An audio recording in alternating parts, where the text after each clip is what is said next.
George Mills Hauser was born June 2nd, 1916, in Cleveland, Ohio, to a father who was a United Methodist minister and to a mother who was also in Christian service and looked after the family.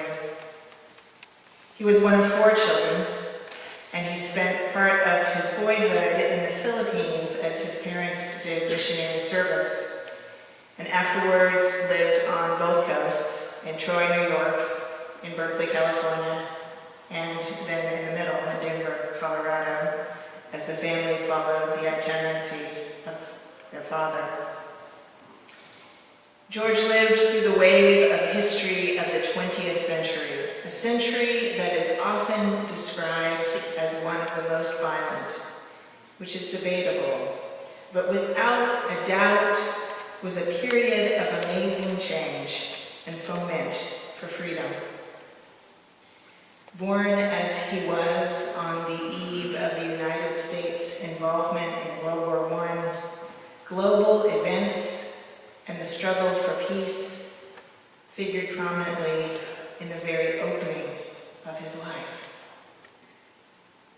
As a young man in his early 20s, his resistance to peacetime conscription as one of a group of students from this seminary, Union Theological Seminary, who resisted and would not register for the selective service, resulted in a year's prison sentence in Danbury, Connecticut.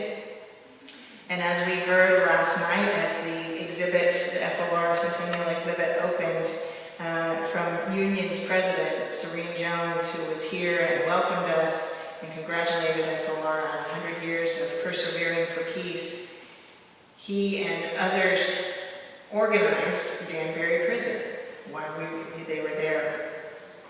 Upon release from Danbury, he became a staff member of the Fellowship of Reconciliation, through which he set up numerous activist cell groups in Cleveland and Chicago,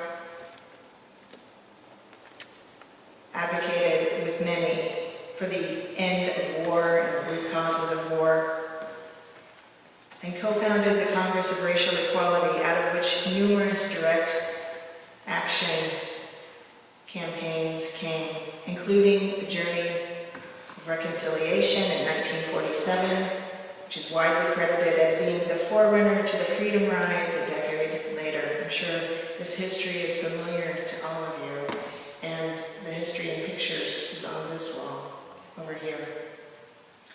George's advocacy for civil rights continued through the Fellowship of Reconciliation and then through the founding of the Americans for South African Resistance, which ultimately led to the founding of the American Committee on Africa, of which he served as executive director until his retirement in 1981.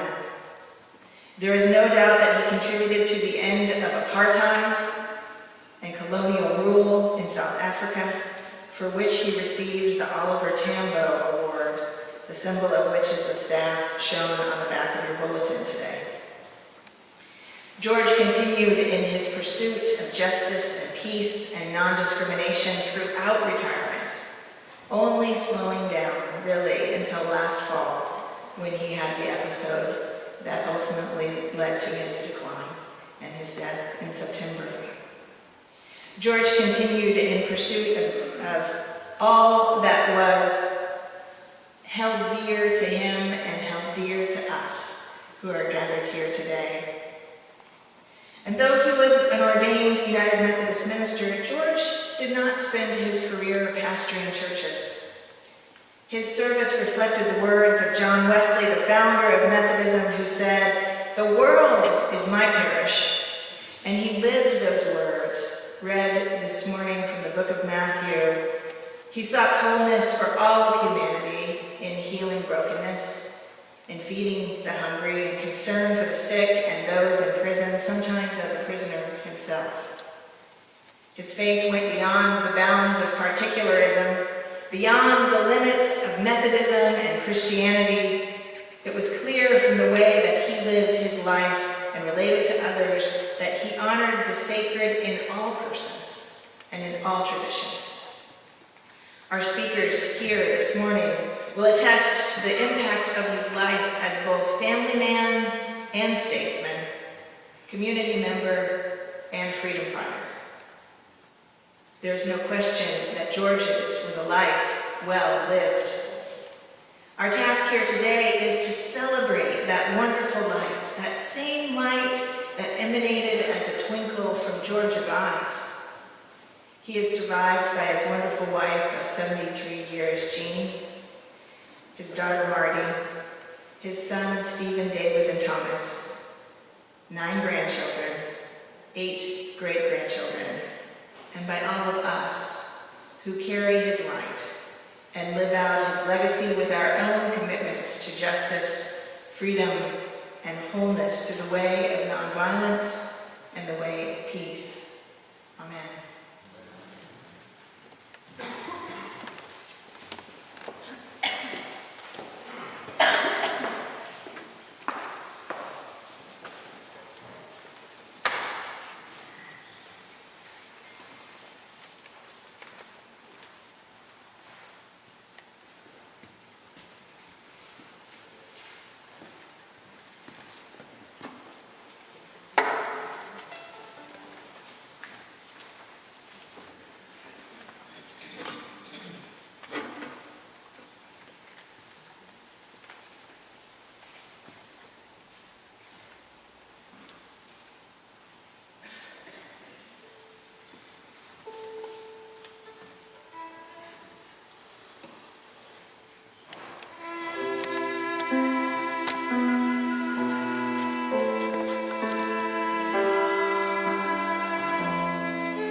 honor of George, his life and legacy, we are now privileged to have several voices of those members of his family and his circle of friends, activists, colleagues, and others who will share remembrances of George. And at the conclusion of this period, we'll have a brief opportunity for others in the audience to share very brief reflections as well. We're going to start with George's son, Stephen Hauser.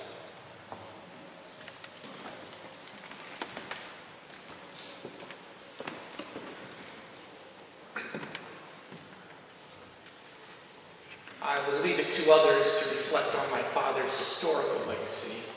I'd just like to talk about Dad the way I knew him. If I were to give these remarks a title, it would be Things I Love About My Father. My father's obituary may have made the New York Times and the Washington Post because he cared about big issues like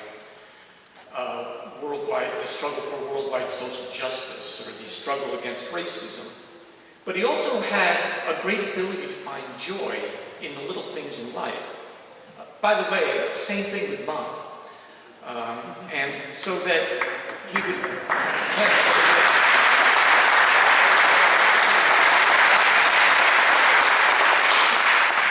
Dad used to love making games out of everyday things. So a ride to church on a Sunday morning would be an opportunity to coast down the hill on the way to church in neutral, see how many miles we could go before we had to hit the gas. Or if two cars had to go to the same place, it's a guarantee they would go in opposite directions to see which one would get there first.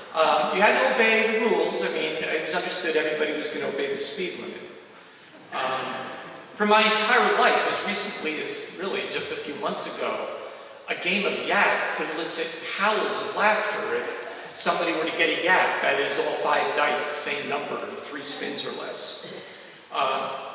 Once when we were camping in Big Sky Country, Dad told me about a game he used to play when he was a kid, where he wouldn't go to sleep until he'd seen at least 3 shooting stars. Of course, I had to try that. I don't remember if I did it or not, but I definitely remember going to sleep trying. Even walks that Mom and Dad took were an opportunity to play little games.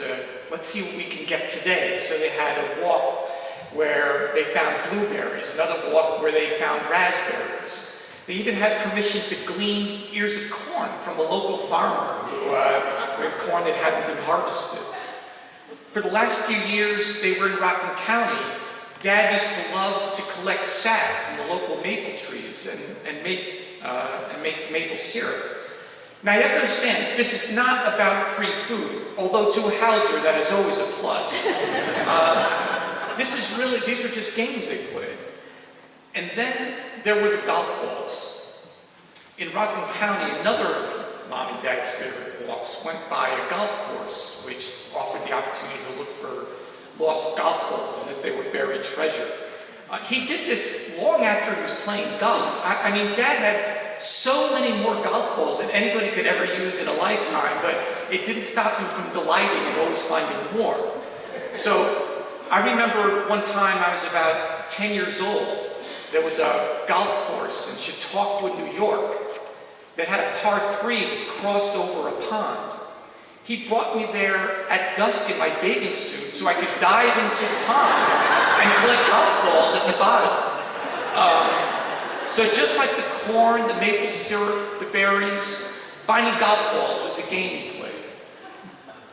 We talked about current events all the time in my house while I was growing up, and there was no question in my mind as to where my parents stood on the social and political issues of the day. But my father did not brag about his historical significance of his work at all. I had to find out really what everything he did from reading books about it. So I would learn about his role in the founding of CORE from August Meyer's book, or his role in the Freedom Rides from Jim Peck's book. Certainly when I was a kid, if he was to talk about his work at all, it was to tell a story. So, for instance, he made going to jail for a year at Danbury sound like fun. I heard he was the ping pong champion. He played shortstop on the prison softball team. I love the story where the Union conscientious objectors were let out of solitary confinement and where they struggled with prison authorities over conditions because the authorities wanted to win a softball game and they needed some of the players to play who were in solitary confinement. I love how predictable my father was in just about any situation. Any time the last 30 years, if I called my parents up, I could guarantee you how that conversation would go at first. Hi, Dad, this is Steve. How are things? And he'd either go, Stephen, my boy, or hi, Steve, depending on his mood. And then he would go, well, I've got this speech that I'm making this Saturday, and then I've got this essay I'm writing for this magazine, and then there's this Martin Luther King presentation going on, and his mind would just go through all of the things that were coming up for a month. He was incredibly well organized. Much of his predictability was about his sense of wonder about the natural world, kind of like those shooting stars. For instance, he was fascinated by the changes of seasons. Every day he would check the paper to see when the sun rose and when it set. So on a day like this, he couldn't help saying, you know, the sun rose at 7:45 this morning and it's going to set at 4:53. And by the way, I have no idea if that's true or not, but he would know and he would tell you. If you traveled west with him, this was every time, and we crossed the country many times by car, every single time, it's a guarantee. As soon as we got across the Mississippi River, Dad would say, you know what's amazing about this country? But from now until Denver, we're going to be constantly and gradually going up. Until we hit Denver, we'll be a mile in elevation. And now, the first 3 or 4 times he said that, going across, I really didn't get it, but now I do. And I couldn't help making the same comment myself as I was driving across the country this summer to go to Wyoming. I love how Dad was a great believer in family solidarity, one of his favorite expressions. I used to love Thanksgiving, Christmas, and Easter because it was a time for the family to get together. And I loved that family did not just include my immediate family, but it included first and second and third cousins, nieces and nephews, and so on. And it included the families that we children married into. And speaking of predictability, anybody who's ever been to one of those gatherings could tell you, at some point, Dad was going to take over the proceedings, establish some order, and we were going to go around the table one at a time to say what we'd been doing for the last year. He wanted to know what everybody was up to. And by golly, we were going to sing for health and strength and daily food as our prayer beforehand, and probably Dona Nobis Pacem at some point as well. He loved family, which is why so many of us chose Dad as the person to officiate at our weddings. As a matter of fact, the first time I ever remember seeing my father cry was at my brother David's wedding to Emily. The second time was at my own wedding to Patricia. And he married both of us. But he also officiated the weddings of other family members like Ariel and Ty, and John and Karini, and Annie and Eric, and several others in our extended families. I love my dad's total lack of cynicism. Now you can see this in his politics very clearly. One of his favorite sayings was, I have no use for the cynics. But others included, you have to take the long view, the title of the last chapter of his book, by the way. A luta continua. You can throw in King's, the arc of the moral universe is long, but it bends towards justice. And in case you were wondering, the hymn that we sang before, Lead Kind of Light, the important line there is, I do not ask to see this distant scene, one step enough for me. This reflects my father's philosophy of life. And each one of these sayings speaks to his total lack of cynicism. But I see it in other aspects of his life, too. For instance, I inherited my father being a fan of the Cleveland Browns and the Cleveland Indians. And let me tell you, one can get pretty cynical rooting for those teams. I mean, the last time the Cleveland Indians won the World Series was 1948, about 7 years before I was born. And meanwhile, the Browns are one of the few teams that never even been to a Super Bowl.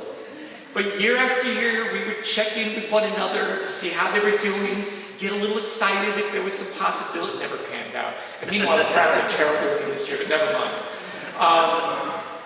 I could go on and on, but the real point I want to make about Dad is that his obituary may have made the New York Times and Washington Post because he cared about the big things in life. But I knew him as a loving father who also found meaning and great joy in the little things in life too. And that's what I loved most about him.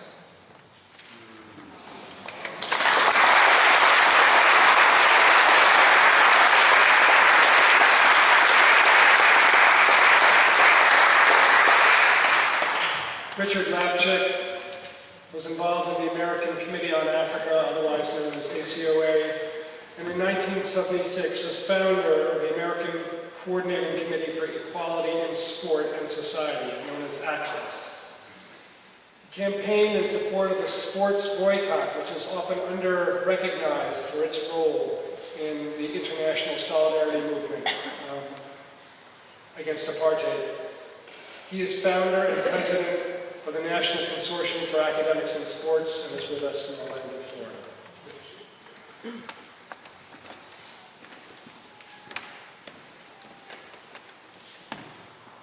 Thank you, Ethan, but especially thank you, Jean, for giving me the honor of being able to speak here and also in California. Both are among the greatest honors of my life because George Hauser was not only my role model and mentor and friend, but other than my own father, was the most important person in my own lifetime.